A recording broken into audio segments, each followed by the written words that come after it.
Right, welcome back to another episode of the podcast. But also this week is the roundtable, and today we're going to be speaking about alcohol. If you've not watched this type of stuff before, we're arguing for and against the topic, so you can find the best decision for yourself. So you can see the argument from both sides. So we've got Abood, Judy, and myself. It's quite funny because Judy's on the podcast, but he's never drank any alcohol. So I'm not sure what insight he's going to do, but if anything, he's going to look pretty as he does it. So that's great, awesome. Right, Abood is going to argue against alcohol, and I'm going to argue for it. But before we do that, we're trying to give insights into the kind of facts of alcohol. So, how many calories it's got in it, where people generally fall off. Like, what can you tell us about alcohol itself? That it's aloof. Once you're in it, it would be hard, especially it's like more addicting to it. Some people use it as an escape, and then there's where the low start, just like having addiction for food and things like that. Yeah, that's 7 calories per gram. Most people think that you can use alcohol. You see calories on a beer being 150 calories, or you see a cocktail being 250 calories. But the alcohol esters within the drink that you're having cannot be used for fuel. If you're consuming 300 calories of alcohol, none of those will be used in your body for energy. So it just doesn't get utilized. So they're what we call empty calories. Now there's empty liquid calories where you get to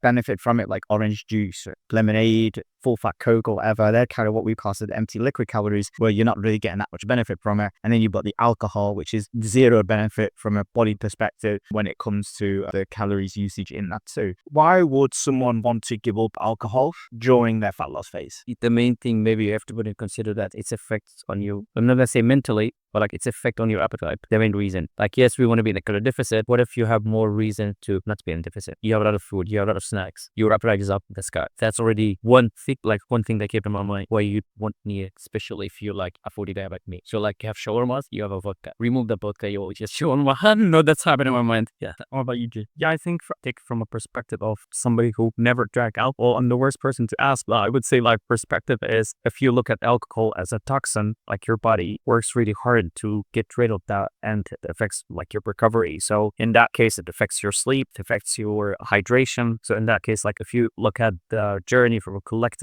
perspective of you don't only want to take care of our diet, but also sleep and recovery and exercise, it affects all of these factors. If I mention that, like, like coach clients who also consume alcohol, so of course, like, don't want to be saying that, like, you can't have alcohol, but using it in moderation is also like good that you can have that. So if I'm holding the middle ground, okay, guys, we can consume alcohol, but let's add it to your diet. Let's talk to your coach in how we can add alcohol to your diet, where, within your calorie allocations, or if you're using it on a weekend only, then we agree to this is the amount of drinks that we are going to have for the weekend. You still get to enjoy your drinks, but you are on track with your journey. From my side, if we're going to go full alcohol, so is a social lubricant. Like, I don't want to be out in a dinner, drink it. Like, when everyone else is drinking, I don't want to not drink. I don't want to be the one missing out. I want to drink, and therefore it's just calories per calorie. I will take my 500 calories away and I will have my 3 beers instead. So I get to be with my friends, get to be social, and not be the awkward one out. Also, it's a great way from a mental refreshment point of view,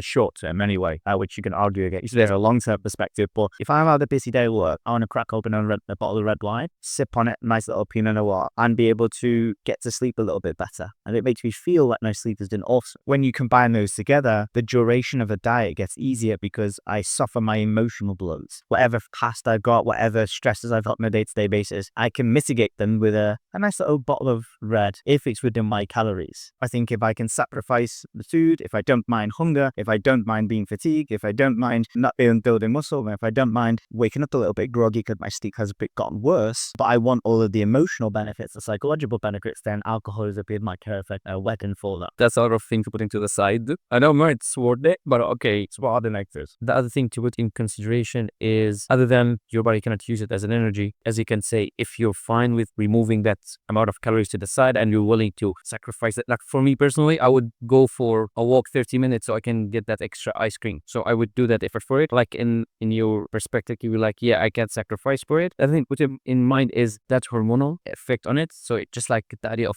again, we're getting back to effect emotionally, because like you're not the same you at the moment you're drinking. I know like every second our hormone cells are changing, so we're not the same us. That's something we can say. In real life, your cognitive is changing, so therefore that's affecting your decision making at the moment. Yes, there is a limit for each person how much they can, let's say, consume or handle. Like one thing to put in mind that at the moment there is something changing hormonally, so that might affect you on a cognitive levels, on your recovery level, if you actually taking care of those small details, especially especially I'm in my 20s. So yeah, I can go crazy with parts and all those things. Wouldn't consider for people at their 40, 50, 60, which life they're already having an anabolic resistance for building muscles. And now each percent of your protein intake is really important. And now you're adding the drinking to it. So now instead of your body is now having resistance to build muscles, which is natural, now you're adding more resistance from having less recovery with drinking. So that's another thing to put in mind with drinking and age and already like its effect on you. Yeah, and I'll go on to the negative side for a moment, just to add to good stuff. Is like most people have this perception that alcohol makes you de-stress and makes you get better relaxation in the evening. But what we actually know is that, yeah, in the short term, your psychology gets a little bit more relaxed in the moment. But by drinking that alcohol, even like for one glass or one like shot of vodka, for example, one whiskey, completely derails your ability to get into deep sleep.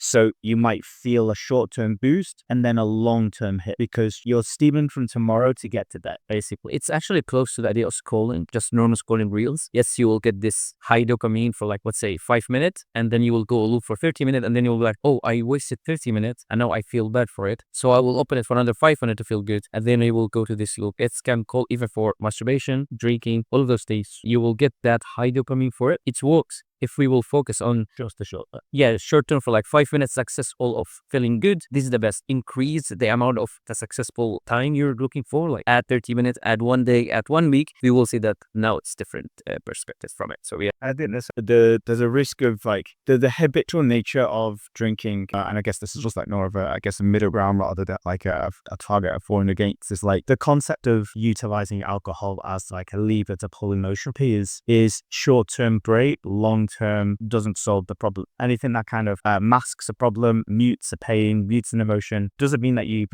process it. Most of the stuff that we struggle with, whether it's overeating, whether it's our poor decision making, whether it's our reactions to a lot of parents, friends, or family, our perspective on life, if we mute those, we don't solve it. And most of the stuff, autonomy and just change in the whole complexity of the psychology is change needs to happen super fast because of a response. If you vape, you smoke, if you drink, you have a reduced rate of response. So you go longer to change. So if you drink one drink, but the emotional weight is the same. So let's say, for example, it's your job, you hate your job. And that job AED is a 7 out of 10 hate. So a glass of wine, you will feel probably like a 5 out of 10. But then over time, your body adapts to the response of that one drink. So you need 2 drinks to get you feeling from a 7 down to a 5. And then before you know it, your partner is now joined in. So now you're having a bottle an evening. And then before you know it, over and a death by 1,000 cuts over a 2-year period, 3-year period, that can come into multiple times a week. And then that's the 2 bottles. And then before you know it, you can't take it out. It's addictive, but you don't want to feel what it's like without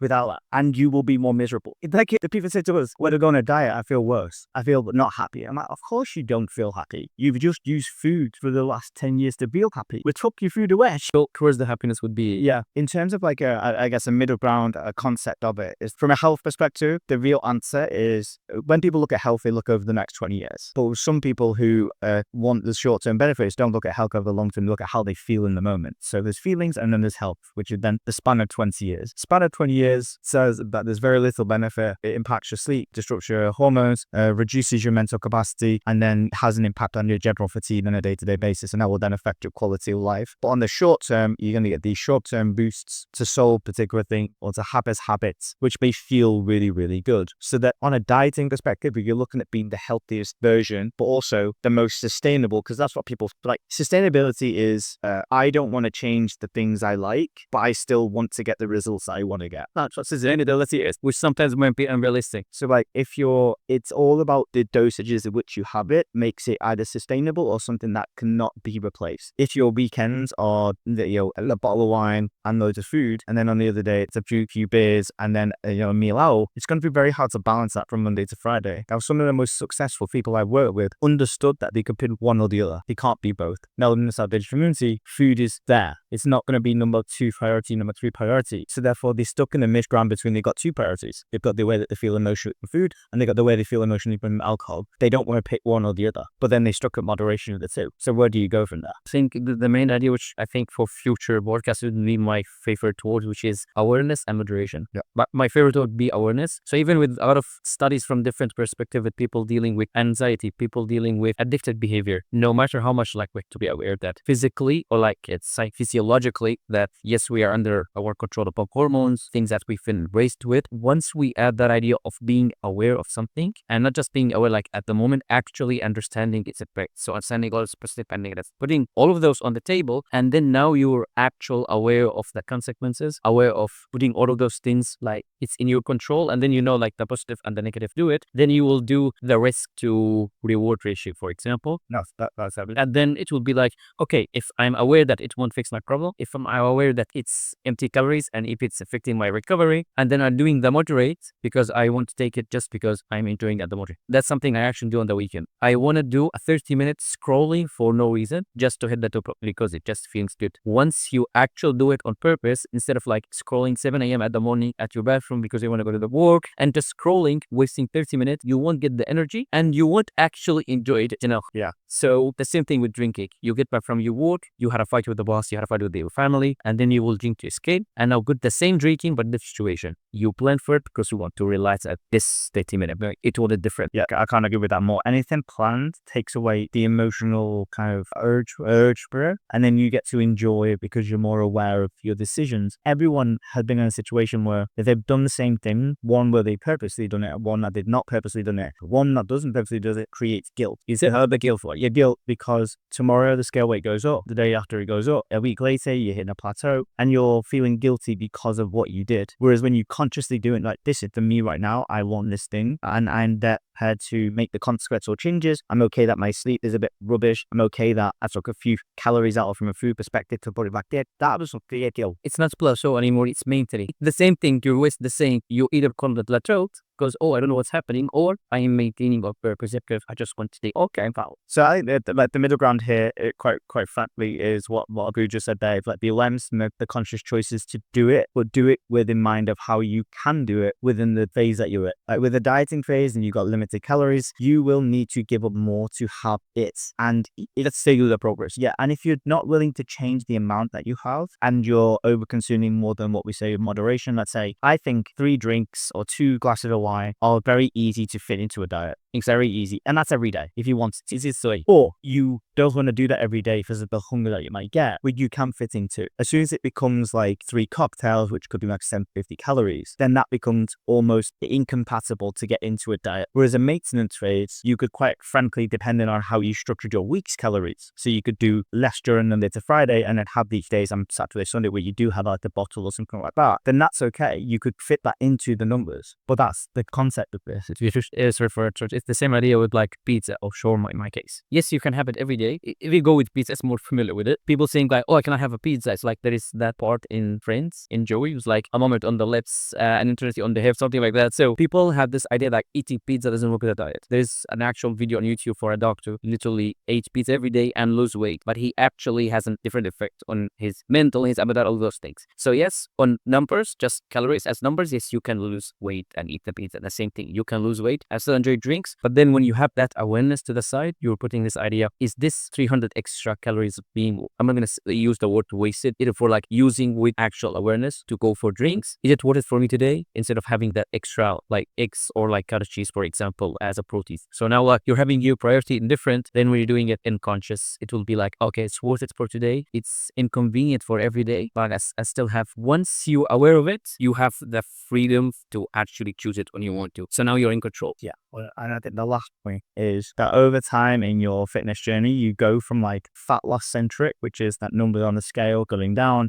to converting to really like what, as we call it, be the healthiest generation of South Asians ever, which is where you're looking over a longer time span, which is health becomes a lot more metrics. It becomes the quality of your actions, the quality of your sleep, the quality of your cognition, the quality of your communication with your friends, the performance in the gym, your outlook on life. That's what health is to me, not just metric, not just fat loss metric. Like for example, for me, I have bottles of booze that are in there, and I haven't picked up booze for a long time because I'm in a phase right now where I want to progress the business forward. I don't want to be waking up on Monday groggy. And sometimes with alcohol and sometimes with these mechanisms, we need something bigger that's worth sacrificing for so that we can actually like get away from the short term bit. Like I don't watch, like I very, very rarely now watch YouTube before bed because I know that's 2-hour things. And then I will then be in bed at 12 or 1 o'clock in the morning, and then I'll get 4 hours sleep and I'll be provided. Then that's not worth it for me right now. And that's, I think, think that's the growth of someone as they go through being part of the healthy generation start patients ever, is what's not worth it anymore. And when you start making those decisions based on the conscious awareness that you mentioned, that you'll start regulating it by yourself, because you'll be like, Monday morning comes, you had a bit too much on a Sunday, you've may have lost weight, but you're feeling terrible. And however how many Mondays you can go to feeling terrible and impacting everybody else around you, and you only need that one moment where you're like, I'm actually also, well, actually I can't build this morning, I'm really tired, I'm sick of my training not being efficient, or I'm sick of get poor sleep. And then when you correlate that with your alcohol, then it's time to change that. I like your idea of saying what is not a priority for me. Actually, from my perspective, I would be like, what is a priority for me? Maybe because I have been an overthinker for the last eternity. So I'm always thinking what's the priority, because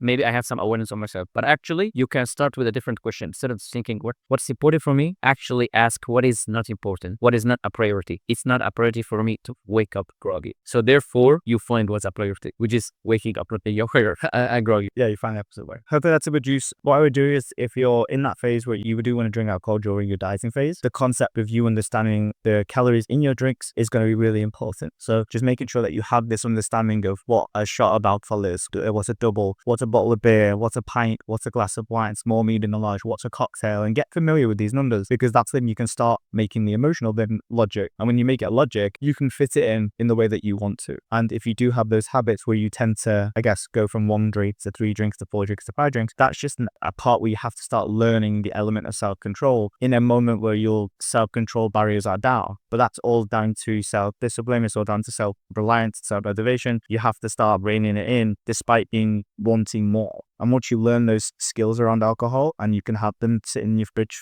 for weeks, and do periods without it, and then do periods with it, and do multiple weeks where you're on the dots, and be able to see and pick and choose without it impacting your body composition to a high degree, and maybe your health or your sleep or these things kind of take a hit, but you're okay with that for that 10 time period, because whatever you were using alcohol for was worth it, As it's your conscious behavior. Yeah, it's all be conscious and then unconscious. I guess. Namaste.